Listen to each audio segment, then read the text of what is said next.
Greetings, all you Jacks and Jennets, and welcome to your daily dose of donkey with Ginger. It's your boy, the Viking Donkey, bringing you Steelers talk. Although this week we'll call it the Donk Nation Award Ceremony. We will cover the games that are set up the Super Bowl, I guess, for lack of better terms. There is a Pro Bowl going on. If you care about that, Lashers, Gingy, both here. Say hello, gents. Yo, what up? Mutant Gingy in the house. What up, Laskers is here, and I'm still trying to figure out one thing, so, I'm a little distracted, but I'm here. That's all good. Let's start with the two games that happened that led to the Super Bowl that's going to happen as you see in front of us. I think I picked the right teams in the game. I honestly wasn't paying attention. We had the blowout in San Francisco. Oh, I picked the Packers. I picked the wrong team. Apparently, we're going to watch the Packers play the Chiefs. I have no idea why I picked that. It should be the Eagles. Not what happened here, though. But anyway, it doesn't matter because we're not talking about that game. We're talking about the Pro Bowl, and we're talking about the games that happened. Quarterback injuries finally caught up to San Francisco. Eagles have one of the best defenses looking out there, an offense that's just productive, and it was a boring game, Gingy. I don't know what else to say. Blowout. I mean, it wasn't a blowout at the beginning, but it never felt like a game, really. No, it didn't. Bengals all the way.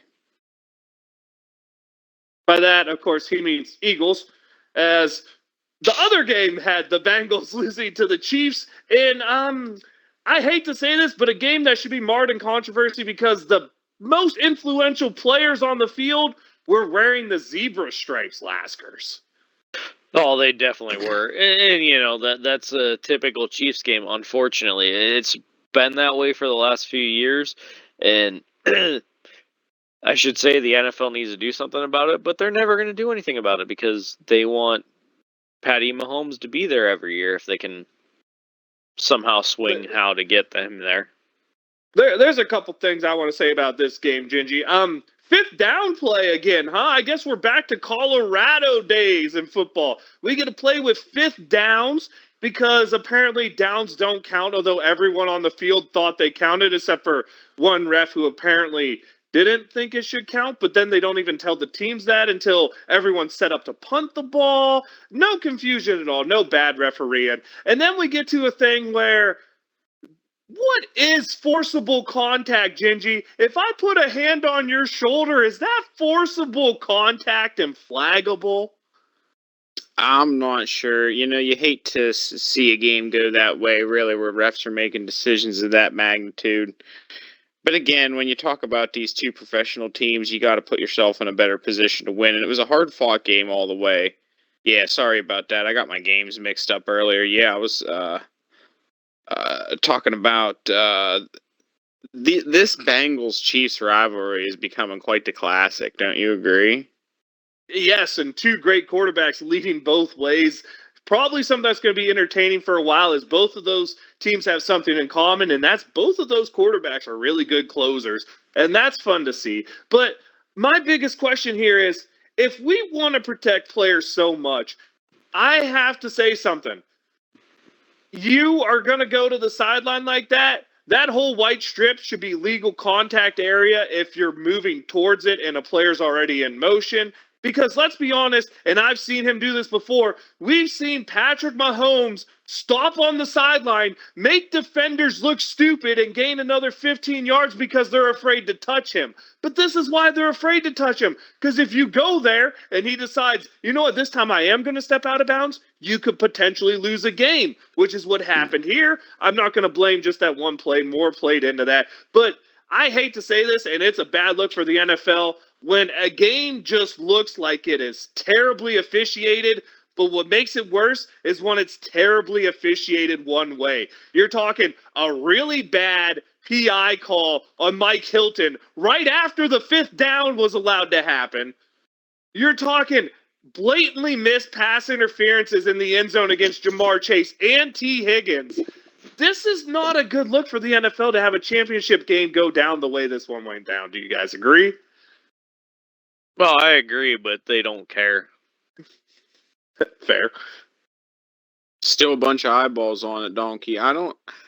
I don't know. A lot of people talking about hashtag NFL rigged. Boy, that'd be disappointing. I don't know. I just think that there's still a human element in officiating, where some of these things are getting pretty exciting on the field, and you want these guys to be robots or adamant professionals, or if you want to do it like tennis with a camera or whatever, we can do it that way. But I think just some things happening in a moment like that, Donkey. I don't know if it's a big conspiracy theory or not. Yeah, I think I'm it went not the wrong saying way, conspiracy. but I think it went the wrong way. But I think in the moment it wasn't I'm not intentional or saying malicious. conspiracy, Gingy, but I'm going to tell you this right here, and this is why I said only plays that are flags to be reviewable. No way, no shape, no form should a great football game be decided by a zebra who, by the way, I don't know if y'all knew this, but the same zebra who gave the fifth down was the same zebra who threw the flag on the late hit out of bounds. I'm just saying one guy shouldn't be able to influence a game when that guy's not even playing the game. I'm for lesser penalties, more players deciding. And when you look at this game, it's just hard for me to say that the players decided it. And I think that's what really gets to me. Let the boys play. Exactly. I mean, because let's be honest, Harrison Butker doesn't make that field goal if he doesn't get the 15 yards on that roughing. The field position's different late in the game if the Chiefs don't get a convert on fifth down. It's just bad officiating should not be a determining factor in this high leverage of a situation. And as you say, officials in almost every other sport are reviewable. Baseball, judgment calls, reviewable. Tennis, faults, reviewable. Football, refs are above the game. And that's just when these guys aren't even full-time referees, this is a part-time job for most of them. When they're not just out there officiating all the time to get better and getting paid to get better, it's hard to believe that in a billion-dollar industry you don't have the best paid officials to make sure that they are on top of their game. And that these games can be highlighted in a spot where people like Arian Foster can go out there on a podcast and say, every game scripted, the season scripted. I really hope he meant it tongue-in-cheek, but I don't know if y'all saw that. But fun debate going on about people about scripted seasons and how do you script seasons when there's injuries and stuff. But Arian Foster throwing some shade out there, name from the past, any of you Texan fans. You guys take any cue into Arian Foster, you think he meant it tongue-in-cheek. Definitely tongue in cheek, but the funny thing is, I watched a TikTok this week, and I should have sent it to both of you, and it was all on, hey, how can we mess up the NFL season this year with, what are we gonna script this year? And it was hilarious what they were saying, and I should have sent it to both of you. I have to check that out. I'll try to find it again. So any closing thoughts on you two and championship weekend, which, let's be honest here, might have been the most boring weekend in football that we've had this whole season. Championship weekend was, in my opinion, a major letdown. Let's get some closing thoughts from Laskers or Gingy about it before we move into the Donk Nation Awards. My opinion is, I agree, it was 100% boring. Like I said to you earlier, I didn't really watch too much of the Bengals Chiefs games. I basically watched the end of it and saw the supposed PI, and it's like, all right, this game's over because that's a BS call, and the Bengals have no chance. Yeah, I don't know. I don't know, Donkey. I still think two deserving teams are made it to the big game. I still think it's going to be a good one, and I'm looking forward to it. Can't disagree with you there. Both were one season. Let's be honest, that Philadelphia team with Jalen Hurts was quite impressive, to say the least. But that brings us to the Donk Nation Award Show. Of course, we're going to give Steelers awards, but those will be last. Let's start off with NFL awards, and let's start off with the creme de la creme, the MVP award. And let's go to Laskers first, see who he likes as the top dog of the league. Justin Jefferson from the Vikings. That's my MVP pick this year. Jesus, I can't talk today. I like that one. A wide receiver on a team that really performed well and a dude who dominates the opponents. Gingy, are we going to go a defensive player here? Might not be too surprising here for me, but I got to go with Patrick Mahomes. Keeping that offense to be a juggernaut despite losing what I would say probably is one of the best wide receivers in the NFL, up there with the one that Laskers mentioned. So that's going to be my NFL MVP. Believe he set the scrimmage yards record for a quarterback as well this year. Yeah. Yep. I believe so. Of course, having an extra game obviously helps with that. My MVP is going to go by the most literal sense of the word here. The guy who proved himself to be the most valuable player to a team, undoubtedly, in my opinion, is Lamar Jackson. Look at what that Baltimore offense was able to do when he was on the field, and then look at what that Baltimore offense was able to do without him. He single-handedly is the Baltimore Ravens offense. I understand he didn't play the whole season, but you're going to see a theme here in my MVP awards. I think by getting injured, you show how important you are to a team, and I don't think there was a player more important to their team than Lamar Jackson to the Baltimore Ravens. You mean the former Baltimore Ravens player? If they don't keep him, they're silly. Yeah. Now the real question is, should we all have a debate on a unanimous Donk Nation award, or should we just keep it as three individuals? Three and individuals. Let the people vote on who they want to be the Donk Nation winner. Three individuals and see who gets the closest.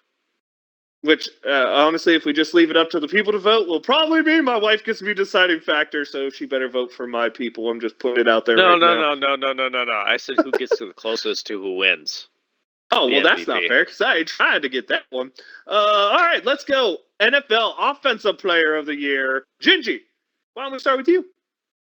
That is actually going to be one that we heard last round. My offensive was going to be Justin Jefferson for the Minnesota Vikings. Heck of a year over there. Continuing to exceed the bar in terms of young play. This is a second-year wide receiver we're talking about here. That is the dude's a baller. Insane, Donkey. Insane. I'll let myself go second this time. My Offensive Player of the Year was also mentioned earlier. That's Patty Mahomes. The numbers he put up this year, unlike anything you've seen out there, obviously, because it's a record. And the dude just gets it done. Nice to have good weapons near you. Nice to have a really good tight end that catches the ball. But it's also nice to be able to run backwards, not look and throw the ball 40 yards accurately. I know that didn't happen this year, but still, never going to forget that. Lasker's Offensive Player of the Year. Devontae Adams.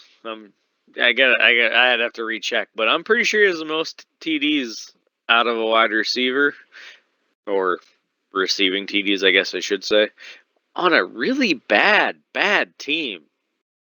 Statistically, the Raiders had some individual performers this year. Whether it's Josh Jacobs leading the league in rushing, Devontae Adams up there in the top 5 in receiving yards. And then you add on the defensive side the year Max Crosby had. Great individual performers, terrible team performance, but a good pick for a guy who went out there and had a stellar season. Only argument I'd have with yours, Lasker, is, damn, though, you got to leave Josh Jacobs off the list if you pick Devontae. No, rough. I know. That leads us to... I'm a wide receiver guy. That leads us to Rookie of the Year, and I guess I'll go first on Rookie of the Year. And my pick is undoubtedly the best cornerback in football his first year on the field. That's Sauce Gardner up there in the New York Jetland. That kid had an amazing season. I was really close to giving it to Kenneth Walker or Aiden Hutchinson, but I just can't see a shutdown corner. Having that as a rookie year, had to get my Rookie of the Year vote. We'll go over to Laskers for his Rookie of the Year. Oh, mine's Brock Purdy for sure. He got them 8 wins. He was on that verge of that 9th win, and then he gets hurt super early in the 49ers Eagles game. Truth. Gingy, a Rookie of the Year. Donkey, you stole my thunder. Got the name written down on the paper. That's Sauce Gardner for me. lockdown corner, putting up some amazing numbers in his first year, and those guys are rare. He was even loved by PFF, Gingy. I think he was PFF's #1 rated cornerback this year. Sounds right. And that leads us to a fun one where I had a huge internal debate, and thank goodness we didn't do this till the playoffs because it was my deciding factor. That's Coach of the Year. And we'll go to Laskers because we'll just we missed through the order. Defensive Player of the Year, by the way. Oh, we'll get back to that. You're right. So my Coach of the Year is Kyle Shanahan. He somehow figured out how to win with a third-string quarterback. I mean, you can't deny how good they did with Brock Purdy. You're not wrong there. Gingy, who'd you like? Coach of the Year, Doug Peterson, taking the bottom of the barrel Jacksonville Jaguars, almost taking them all the way to the dance. That is also a good one. I did have Doug Peterson in my consideration. The two that were really close to me is because there are two coaches who brought teams that were supposed to be absolute bottom feeders.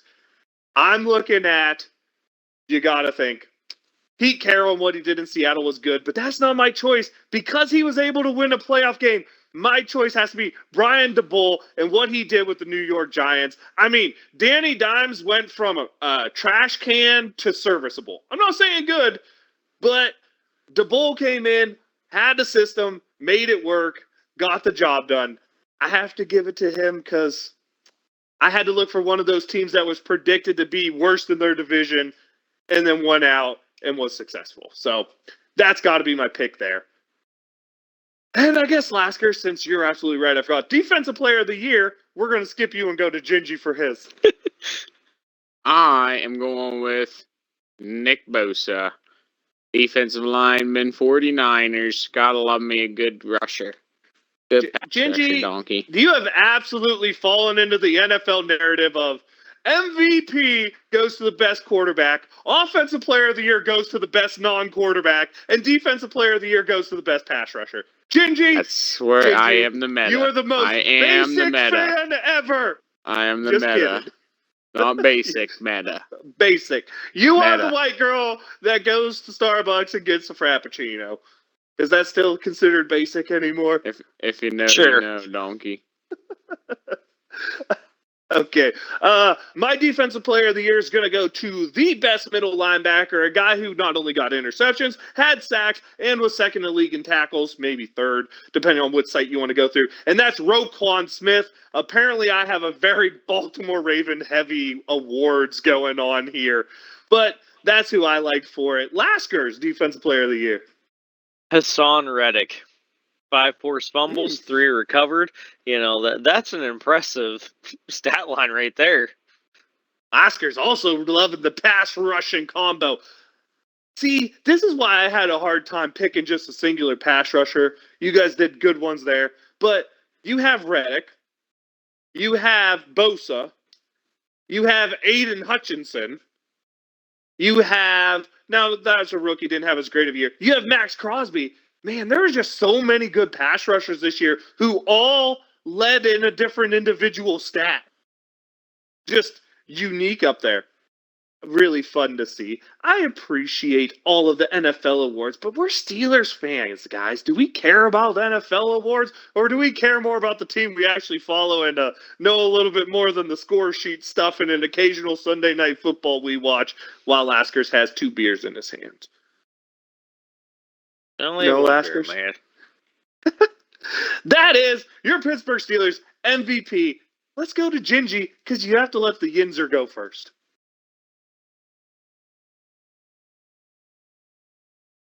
No one? Gingy, you there? The Pittsburgh Steelers MVP, Minka Fitzpatrick, people, holding down a defense that was injury-riddled somewhat throughout the season, obviously missing TJ, made big plays, sealed a couple games, opened the season by taking one illustrious Joe Burrow right to the house. Loved that. And I still think overall throughout the season, for better or for worse, we've had a lot of debate. The defense was the better unit, in my opinion. I know that we can have some talks about that. And I'm going to give it to Minka. Just as long as you don't say special teams, it's okay. Gingy, I feel like you went to PFF and just Googled highest rated player PFF grades for this one. The PFF also loved Minka Fitzpatrick for the Steelers. That's why I say that. Of course, my MVP is going to be. How'd you not say TJ Watt, dude? Just look at the record with TJ Watt and look at the record without TJ Watt. There's not a more valuable player on this team this year than that guy. Laskers! Oh, this is going to hurt both of you. Especially what you just said, Donkey, before the TJ Watt comment. But, I'm going with the one-eyed man, Steven Sims.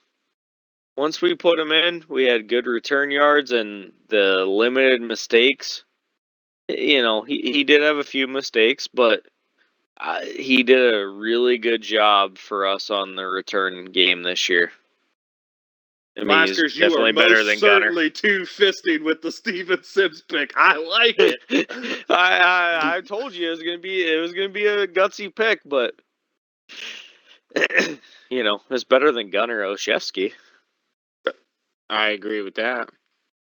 That'd be least valuable player. We won't get into that. LVP. So much. But yeah, I like that. I think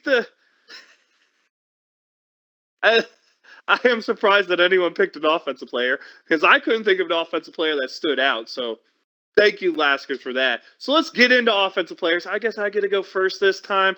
Offensive player of the year for the Pittsburgh Steelers. Pat Freiermuth, no doubt about it. He's the only guy I think exceeded any expectations and the only guy who played above average football while playing an above average amount of snaps. So I got to give it to Freiermuth. Laskers, who'd you like for Offensive Player of the Year? Oh, this one's going to make Donkey a little mad, but I'm picking Najee.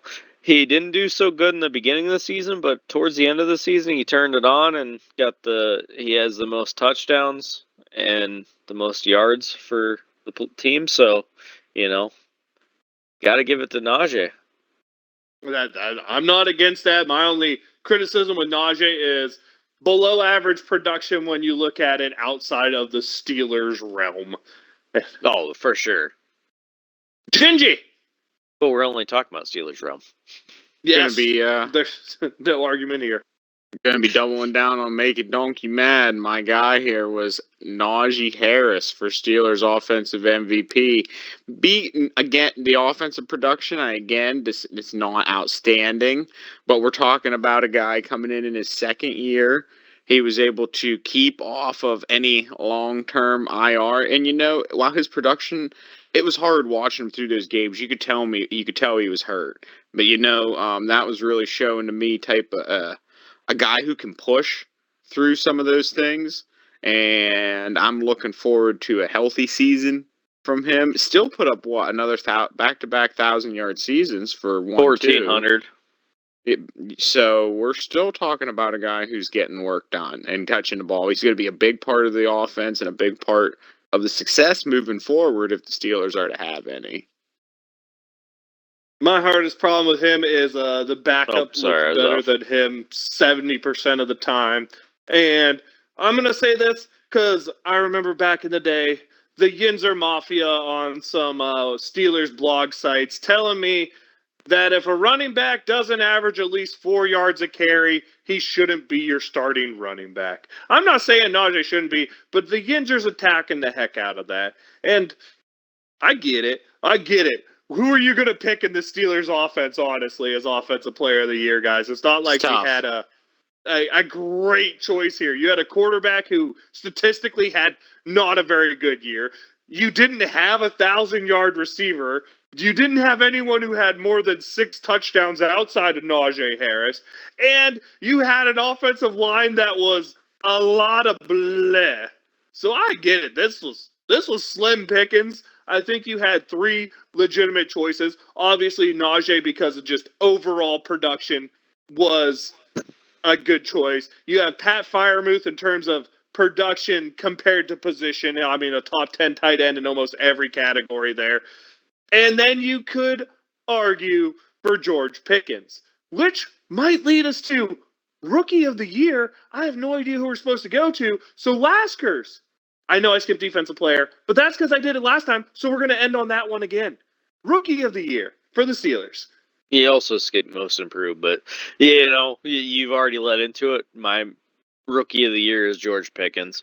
I really debated between Kenny and George, but George just showed that flash that we need. Ginger. Again, I sound like a mirror of Laskers. We didn't consult on this, I swear, but I also picked Pickens for the Rookie of the Year for the Steelers, with much of the same thing, much of the same conundrum. I went back and forth between Pickett and Pickens, and here's what I came down to. Pickett showed me what he could be in the future, and Pickens showed me something that can light right now. They're both crazy. It's Connor Hayward, no doubt about it. Rookie of the Year. The dude busted his butt on special teams, started getting offensive plays, and you know what happened when we started letting him see the football, Gingy? All he did was make plays. Well, when he got reps with the guy he was getting reps with in practice, he did a lot better. Hey, all I'm saying is I loved what I saw from Connor Hayward. He did exactly what he did in Michigan State to me, and I remember it from watching a few games here and there, especially the year they were really good because they were on TV all the time. I'm like, dude, this little fat guy isn't fast. He isn't big, but he always makes a play. That's exactly what happened when he put on the jersey for the Steelers, and they let him play on offense. He just made a play. I got to give him a shout-out here for that one. Now let's get into most improved player. Let's start with Gingy, so that this time Laskers will follow you. Most improved for me, I am looking at Kenny Pickett in this regard. I know it's tough to say that. We probably wanted to see somebody from year to year. I understand. I would have loved to have somebody to put in this category that took a major step up, right? But when we look at that Steelers unit with people who are returning, and a lot of people just broke even, in my opinion. All right. So I went with the guy who I think made the progression, who got thrown into a tough situation in the middle of the year, obviously came into a little bit of QB hoopla. Once we find out at the end of the season, so-and-so was told they're getting jobs. Kenny as a rookie has to come into this environment, work in that locker room, gets his number called, and after the bye week, plays a game versus the Bills, comes out and has a legend game versus Tom Brady. Let's go. Not really, but did end up pulling a dub. And we were all at. Well, Gingy wasn't, I guess, but we were there. But at the end of the season, right? I'm thinking, and this might be a stretch, boys. Last 6 games of the season, top 3 QB in the AFC. If I'm lying, I'm dying. All right, so give it to Kenny Pickett. Fair enough. I think there is someone that actually 2 people that you could have missed really hard. But let's see if Laskers has either of them on his before I get into breaking down mine. Laskers, most improved. So I'm thinking you're gonna go Highsmith because that's my pick. He went from 1 forced fumble to 5, and he went from 6 sacks to 14 and a half. 14 and a half. I mean, that's impressive. There's no way you can deny what Highsmith did this year. I 100% agree with you. And my reason's simple. Alex Highsmith last year was a backup linebacker. Alex Highsmith this year, while he's not an elite edge player because of his inability to stop the run, he is an elite pass rusher. Say what you want, 14 and a half sacks, put all the pressures together, about 30 quarterback pressures through the year. I know he does it in weird spurts, but the fact of the matter is, you're talking a guy that was top 10 in the league in sacks, and he did that half the year without TJ Watt, and another, let's just say, 80% of the year with a TJ Watt who was at half strength. That was an impressive thing. That was a huge improvement to me. And honestly, the other guy I think had huge improvement is going to be my defensive player of the year. But before we get to mine, we'll go Gingy Laskers again so I can end it because, the final note is always fun. So, Gingy, defensive player of the year. Steelers version. Gingy's defensive player of the year, same as his MVP. Of course, looking at Minka, starting off the year with the pick, really closing out some games. We had a couple other guys in there, for the running. But really, Donkey, you and I debated all back and forth about, where he's at and where he falls in the league. So forth and whatnot. But I'll tell you what. There's all skills are elite. And that's what excellent transition, Donkey, because what I was going to say is no matter what we debate on, he's a smooth criminal at dodgeball, or at least that's what I saw today. That's what is not debatable. His ball skills are elite, his tackling skills are very subpar, and his coverage skills are above average. That can make for a hell of a player. I ain't going to argue that. As long as you have a good running mate beside you, works out great. Lasker's defensive player of the year. Well, so I'm going Minka too. He made some great end of play games, but there were some big mistakes that did cost us. But in the end, he did help us get to that above 500 to keep Tomlin above 500 for his career. I had some really big debate on who to put as defensive player of the year. Because you have Minka, but Minka has some shortcomings, and the Steelers' biggest shortcomings was run defense. His tackling there, subpar, really made it hard for me to vote Minka. You have Alex Highsmith, great season, but same problem. You had Cam Hayward, but this father time got to him. You have TJ, but TJ wasn't TJ this year. So that leaves, in my opinion, one above average player who I think was the defensive player of the year, was also in my consideration for most improved player of the year. And that's because outside of an elite pass rusher, the second most important position on defense is a shutdown corner. And Cam Sutton fit the build of going anywhere you wanted. Playing inside, playing outside. That one. And he was a top 10 cornerback in terms of passer rating against, completion percentage against. This is a dude who had a hell of a year, and I have to give him a shout out because Cam Sutton, I hope we keep him back. Some people are saying he's going to get $8 to $9 million. If it's anything under $15 million a year, he needs to be a Steeler for the next foreseeable future. That's what I see, Gingy. Laskers, what you think? Well, so when you started talking, I'm like, he's going Cam Sutton. He's going Cam Sutton. And it's like, I should have just called it. I am going Cam Sutton, and that's because I think he was the biggest part to this defense this year. His ability, his versatility just lets the Steelers do so much. If they want to blitz a corner, they can play him outside. If they want to play a zone, they can move Cam inside and bring in any of the other guys. He was to me, the one player, if he would have gotten hurt this year, that this team would have had an even worse season. Obviously, TJ had that happen, but I was really debating Cam Sutton for 3 awards, the MVP, the most improved, and defensive. And I was like, how can we share the love a little bit, Gotta keep the love going all over the spots. Any closing things we want to say about the Steelers' award-worthy performances or anything of the narrative of that sort from Laskers or Gingy? Because that's what this show's about, is giving honors to those who deserve it. I can't think of anything else I want to say. You know what? This year is a little bit. I wish that we had some more standouts on offense. And next year, I'm looking forward to having a much easier time finding an offensive standout. We certainly will, and his name will be Kenny Pickett, because I'm going to say that from day 1 till day 30. What a year this could have been, Gingy, if we had just started one of our better quarterbacks from day 1.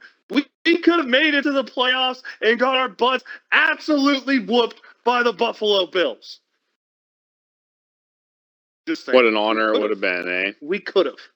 Hey, it would have been one more week of football where we could have had more fun Steeler debate. It's true. It is true. I don't really have anything else. You guys got any closing thoughts before we let them know that they have to tune in next week for sure? Super Bowl preview. Any closing thoughts from you guys? No, I don't have anything. Nope.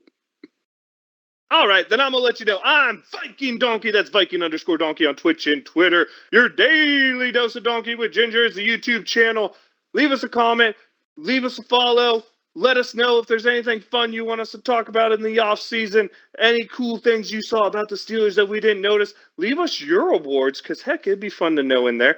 Vote on who had the best award groupings between Laskers, Gingy, and myself. Feel free to tell us which of us was the worst. Obviously my picks, because I just have fun with them. But I got nothing else to say, Laskers. It's the Laskers everywhere. And really, I don't have much more to say than that. And over to you, Gingy. Mutant Gingy in the house. We hanging out. We talking football. We playing games. Keep all them beverages on ice for a week, folks. We're going to have a little bit of more festivities, relaxation here. Tune in next week, though. It's going to be Big Bowl week. Here we go.